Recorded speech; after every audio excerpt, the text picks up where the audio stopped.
ದೀಪ ಇದ್ದಾಗ ಇದೇ ನಿಮ್ಮ ಅತ್ತಿಗೆಗೆ ದೀಪನ್ ಕಂಡ್ರೆ ಆಗ್ತಿರ್ಲಿಲ್ಲ. ಈ ವಿಷಯ ನಿನಗೆ ಗೊತ್ತಿತ್ತಲ್ವಾ? ಗೊತ್ತಿತ್ತು. ಇದೇ ನಿಮ್ಮ ಅತ್ತಿಗೆ ದೀಪ ಹತ್ರ ಚಿರುಗ್ ಬೇಕಾಗಿರೋದು ಗುಣ ಅಲ್ಲ, ರೂಪ. ಅವನ ಮುಂದೆ ಗುಡ್ ಲುಕಿಂಗ್ ವಿಮೆನ್ ಬಂದರೆ ಅವನು ಅವಳನ್ನೇ ಒಪ್ಕೊಳ್ಳೋದು, ನಿನ್ನನ್ನಲ್ಲ ಅಂತ ಹೇಳ್ತಿದ್ರು. ಇದಕ್ಕೇನು ಹೇಳ್ತೀಯಾ? ಅದೇ ಹೇಳಿದ್ನಲ್ಲ ಅಚ್ಚು, ಆಗ ಅತ್ತಿಗೆಗೆ ದೀಪ ಅವ್ರ ಕಂಡ್ರೆ ಇಷ್ಟ ಇರಲಿಲ್ಲ, ಅದಕ್ಕೆ ಹಾಗೆ ಹೇಳಿರ್ಬೋದು ನನ್ನ ಬಗ್ಗೆ. ಆಗ ನನಗೂ ದೀಪ ಅವ್ರ ಕಂಡ್ರೆ ಇಷ್ಟ ಇರಲಿಲ್ಲ, ಅದನ್ನು ಮನಸ್ಸಲ್ಲಿ ಇಟ್ಕೊಂಡು ಹಾಗೆ ಹೇಳಿರ್ತಾರೆ. ಅಂದರೆ ನೀನು ಗುಣಕ್ಕಿಂತ ರೂಪಕ್ಕೆ ಹೆಚ್ಚು ಪ್ರಾಮುಖ್ಯತೆ ಕೊಡ್ತೀಯಾ ಅಂತಾಯ್ತು. ಸುಮ್ಮನಿರಚ್ಚು, ಸುಮ್ಮನೆ ಅತ್ತಿಗೆ ಬಗ್ಗೆ ಇಲ್ದಿರೋದೆಲ್ಲ ಹೇಳ್ಕೊಂಡು ಬರಬೇಡ. ಚಿರು, ನಾನು ಆರೋಪ ಮಾಡ್ತಿಲ್ಲ. ಅವರು ದೀಪನ್ ಜೊತೆ ನಡ್ಕೊಂಡಿದ್ದ ರೀತಿ ಸರಿ ಇಲ್ಲ ಅಂತ ಹೇಳ್ತಿದ್ದೀನಿ. ಆದರೆ ನೀನು ಅದೇ ಸರಿ ಅನ್ನೋ ಥರ ಮಾತಾಡ್ತಿದ್ಯಾ. ನಿನಗೆ ದೀಪನ ಮೇಲಿರೋ ಪ್ರೀತಿ ಇಷ್ಟನಾ? ಅಚ್ಚು ಪ್ಲೀಸ್, ದೀಪ ಅವ್ರ ಮೇಲೆ ನನಗಿರೋ ಪ್ರೀತಿ ನನಗೆ ಗೊತ್ತು, ಅದ್ರ ಬಗ್ಗೆ ಹಗುರವಾಗಿ ಮಾತಾಡಬೇಡ. ದೀಪ ಅವರು ನನ್ನ ಹೃದಯದಲ್ಲಿರ್ತಾರೆ. ಅತ್ತಿಗೆಗೂ ಅವ್ರದ್ದೇ ಆದ ಮರ್ಯಾದೆ ಇದೆ, ನಾನು ಅವರಿಬ್ಬರೂ ಯಾವತ್ತೂ ಬಿಟ್ಕೊಡಲ್ಲ. ನೀನು ಸುಮ್ಮನೆ ಅತ್ತಿಗೆ ಬಗ್ಗೆ ಇಲ್ಲದ ಸಲ್ಲದೆಲ್ಲ ಹೇಳ್ಕೊಂಡು ಬರಬೇಡ, ನನಗಿಷ್ಟ ಆಗಲ್ಲ. ಚಿರು ಚಿರು, ಒಂದು ನಿಮಿಷ ನನ್ನ ಮಾತು ಕೇಳೋ. ನೋಡಚ್ಚು, ನನಗೆ ನಿನ್ನ ಬಗ್ಗೆ ತುಂಬ ಪ್ರೀತಿ ಕಾಳಜಿ ಇದೆ, ಬಟ್ ಹಾಗಂತ ನಿನಗೋಸ್ಕರ ಅದಕ್ಕೇನು ಬಿಟ್ಕೊಡೋದು ಸರಿಯಲ್ಲ. ಈ ವಿಷಯನ ಇಲ್ಲಿಗೆ ಬಿಡೋದು ಒಳ್ಳೆಯದು, ಪ್ಲೀಸ್.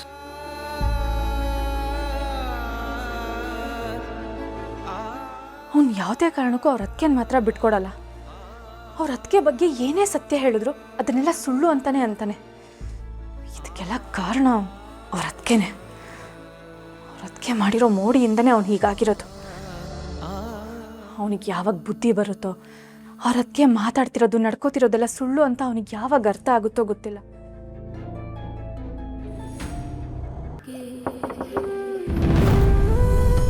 ದಿಶಾ ಅವರೇ ಬಾಗಿಲು ತೆಗೀರಿ. ದಿಶಾ ಅವರೇ ಬಾಗಿಲು ತೆಗೀರಿ, ಕಾರ್ ಕೀ ತಗೋಬೇಕು, ಆಫೀಸಿಗೆ ಟೈಮ್ ಆಗ್ತದೆ. ದಿಶಾ ಅವರೇ ಏನಾಯ್ತು, ಯಾಕೇನು ಮಾತಾಡ್ತಾ ಇಲ್ಲ? ಅಯ್ಯೋ ಓಕೆ. ಚಿರಾಗ್, ಯಾಕೆ ನಂಗೆ ಡಿಸ್ಟರ್ಬ್ ಮಾಡ್ತಿದ್ದೀರಾ? ಈ ಮನೇಲಿ ನಾನು ಹೆಂಗಿರ್ಬೇಕೋ ಹಾಗಿರಕ್ಕೆ ನಂಗೆ ಇಂಡಿಪೆಂಡೆನ್ಸ್ ಇಲ್ವಾ? ಹಲೋ, ನನಗೆ ಬೇಕಾಗಿರೋದು ಬರೀ ಕೀ ಅಷ್ಟೇ. ನೀವು ಡೋರ್ ಓಪನ್ ಮಾಡಿದ್ರೆ ನಾನು ಕೀ ತೊಗೊಂಡು ಹೋಗ್ತೀನಿ. Please open the door. ಆಗಲ್ಲ ಚಿರಾಗ್. ಹಲೋ, ನನಗೆ ಬೇಕಾಗಿರೋದು ನನ್ನ ಕಾರ್ ಕೀ ಅಷ್ಟೇ. ನೀವು ಬಾಗಿಲು ತೆಗೆದ್ರೆ ನಾನು ತೊಗೊಂಡು ಹೋಗ್ತೀನಿ. ಪ್ಲೀಸ್ ತೆಗೀರಿ.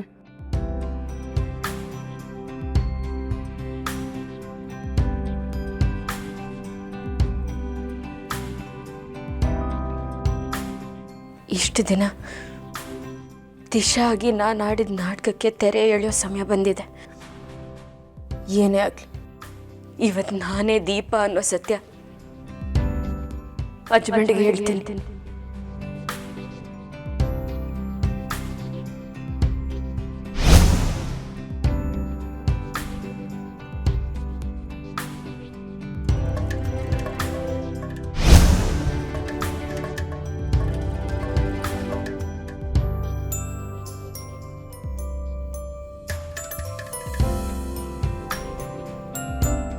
Disha, please open the door.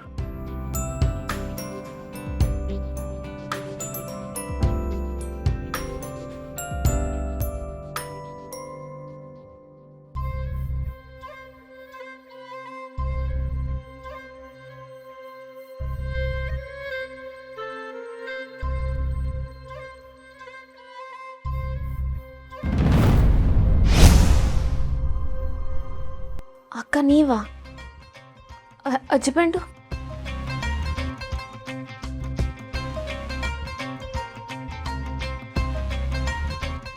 ಅಕ್ಕ ಹಸ್ಬೆಂಡು?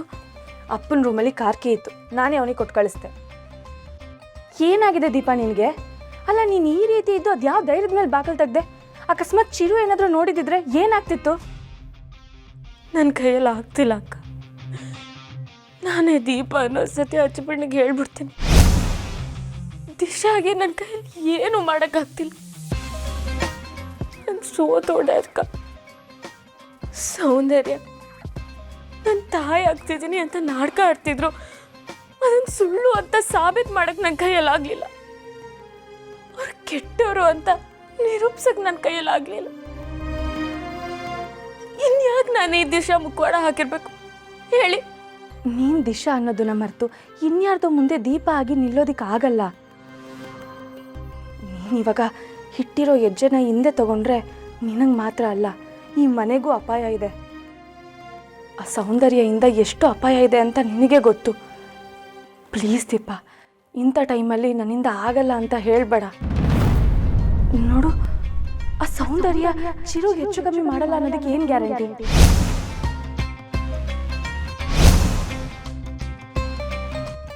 ಈ ಮನೆ ಸೊಸೆಯಾಗಿ, ಚಿರು ಹೆಂಡತಿಯಾಗಿ ಸೌಂದರ್ಯನಿಂದ ನಿನ್ನ ಗಂಡನ, ಈ ಮನೆನ ನೀನೇ ಕಾಪಾಡಬೇಕು ದೀಪ. ಅಂಥದ್ರಲ್ಲಿ ಸೋತೆ ಅಂತ ಹೇಳ್ತಿದ್ಯಲ್ಲ ದೀಪ. ನೋಡು, ಇಷ್ಟು ದಿನನೇ ಕಷ್ಟಪಟ್ಟಿದ್ಯಾ, ಇನ್ನೊಂದು ಸ್ವಲ್ಪ ದಿನ ಕಷ್ಟಪಟ್ಟು ಆ ಸೌಂದರ್ಯನ ಬಂಡವಾಳನ ಬಯಲು ಮಾಡು. ಪ್ಲೀಸ್ ದೀಪ, ನೋಡು, ಇದಕ್ಕೆ ಏನೇ ಸಪೋರ್ಟ್ ಬೇಕಿದ್ರೂ ನಾನು ನಿನ್ನ ಜೊತೆ ಆಗಿರ್ತೀನಿ.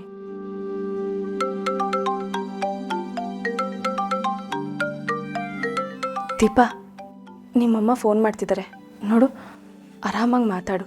ನಿನ್ನ ಮನಸ್ಸಲ್ಲಿರೋ ಬೇಸರನೆಲ್ಲ ಅವ್ರ ಹತ್ರ ಹೇಳ್ಕೊ, ಅವಾಗ ನಿನ್ನ ಮನಸ್ಸಿಗೆ ಸಮಾಧಾನ ಆಗುತ್ತೆ.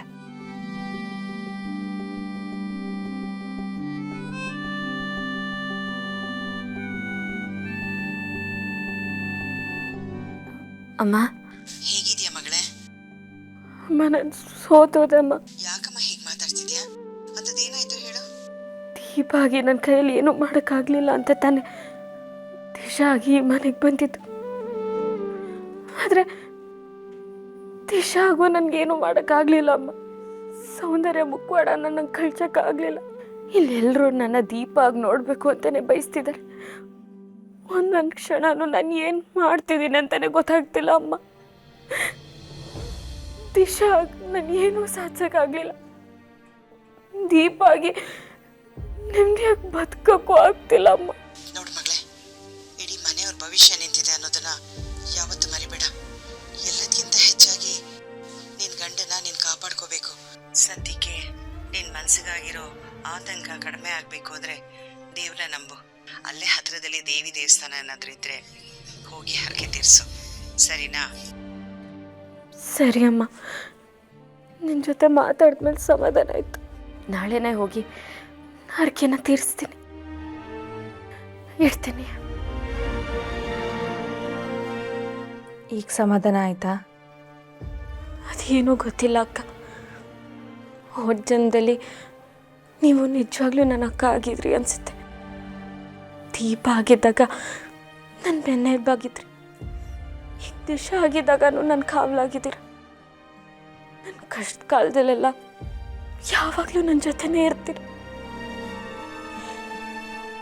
ನಾನು ಈ ಋಣನ ಯಾವತ್ತೂ ತೀರ್ಸೋಕ್ಕಾಗಲ್ಲ ಅಕ್ಕ. ದೀಪ, ನೀನು ನನ್ನನ್ನು ಅಕ್ಕ ಅಂತ ಹೇಗೆ ಅಂದ್ಕೊಂಡಿದ್ಯೋ, ನಾನು ನಿನ್ನನ್ನು ಸ್ವಂತ ತಂಗಿ ಅಂದ್ಕೊಂಡಿದ್ದೀನಿ. ನೋಡು, ನಿನಗೇನೇ ಆದರೂ ನಿನ್ನ ಬೆನ್ಗಾವಲಾಗಿ ನಾನು ಇರ್ತೀನಿ. ಆಯಿತು ಅಕ್ಕ, ನಾಳೆನೇ ನಾನು ಅಂದ್ಕೊಂಡಿದ್ದ ಹರಕೆನ ತೀರ್ಸೋಕೆ ಹೋಗ್ತೀನಿ. ಸರಿ ಆಯಿತು, ಅಪ್ಪನ ಜೊತೆ ನಾನು ಇರ್ತೀನಿ. ನಿನ್ನ ಕೆಲಸನ ನೀನು ಆರಾಮಾಗಿ ಮುಗಿಸ್ಕೊಂಡು ಬಾ.